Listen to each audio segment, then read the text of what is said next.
I'd like to welcome you to the professional services marketplace. It's about enhancing relationships and engagement between clients and suppliers. It's community-based, it's secure, and it's a place not just for business opportunities and private discussions, but also hopefully to forge new friendships, and we'll explain how. It's one very simple observation, which is every professional firm is both a client and a supplier and needs special tools in order to achieve that. So where do we start? We start with buyer priorities. If you don't meet your buyer priorities as a supplier, you won't get the business that you wish for to achieve.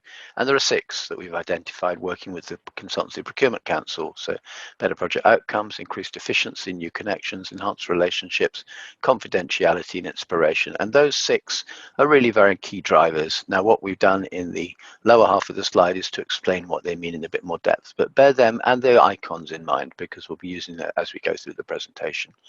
And we're also thinking about how you might want to engage with the marketplace. And we've got 4 levels of engagement, and this is entirely up to you, whether it's occasional, managed, active, or tailored. And again, below that, you'll see each of the individual issues, which we will now cover as we go through the presentation. So first of all, client needs. Clients decide, clients have needs, fine. Clients broadcast, they decide who they go to, and then if you have indicated expertise in that need, you will get an alert. And that basically is the way you can just view the client needs. We can also go onto the database and you can check out what clients are actually needing at any point in time, which is quite interesting research. You can also check out what your peers are saying about clients. We all talk about what clients say about suppliers, but why not the other way around? Because if you have a client that's not very happy and helpful, then that is not a very good situation in which to supply services. You can also check out confidential documents and you can share them. In other words, you can send a document through the site to a particular client or indeed to a particular supplier. It's a free service, confidential documents. So let's move on now to perhaps the second level of engagement, which, if you recall, was managed, having done the occasionals. Now, this is really about managing relationships and about using panels, and particularly key account panels. This is a great place to put all the knowledge of your business into one place and then to populate it with the clients and classifying them between gold, silver, and bronze. You can also talk to those clients, stay in the marketplace, but converse in the lounge, and that's a private place. You can see the map, and you can see the icons, the avatars. So you go in, you see your friend across the road, across the floor, sorry, and then you basically go and say, okay, let's go and sit down at a table X and have a conversation with a typical agenda on the right, and just below it, what's the guide. But broadly, the key issue is that once you're on a table, you can stay in it as long as you like. So it's really great for a private conversation. Now we're moving into the third level of engagement. This is all to do with adding a service, and this is to be very active, if you like. And this is not just around your technical services, it can also be your value-added services. And what we suggest is put the services in, really unbundle all your services, put them into the marketplace, and for each service, not just put who the primary contact is, but also to include a dedicated landing page, and we'll talk a bit how they work. And what can clients do? Well, they can search across all those services, and if they've expressed an interest in a particular service, then they receive an alert.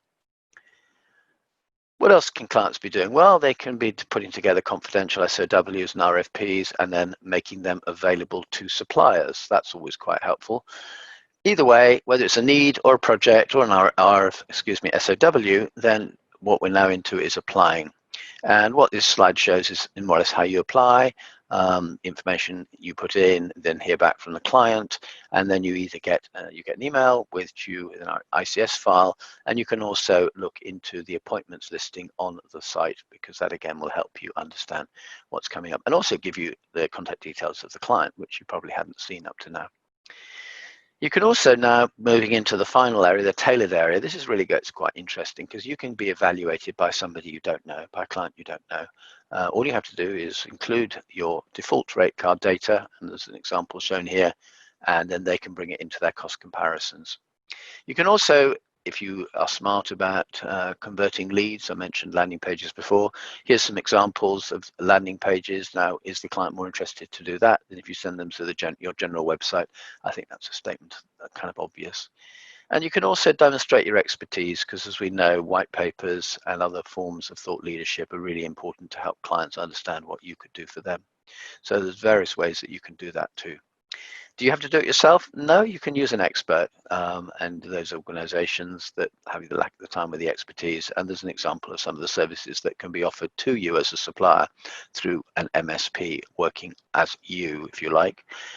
Confidentiality, pretty critical, hence the padlocks. And there are 4 independent trustees who are keeping an eye on the organizers to make sure that they're operating impartially in the collective interest of everybody.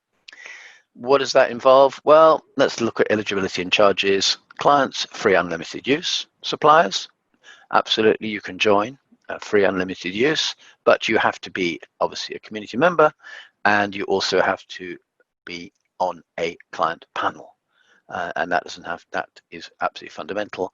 And then what you then have is a success fee, which is payable by the supplier for work sourced through the marketplace.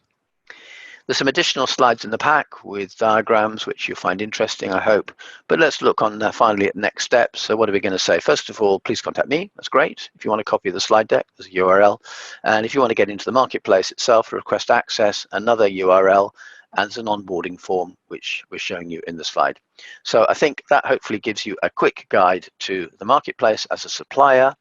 And hopefully we'll look forward to seeing you in the marketplace sometime soon. Bye for now.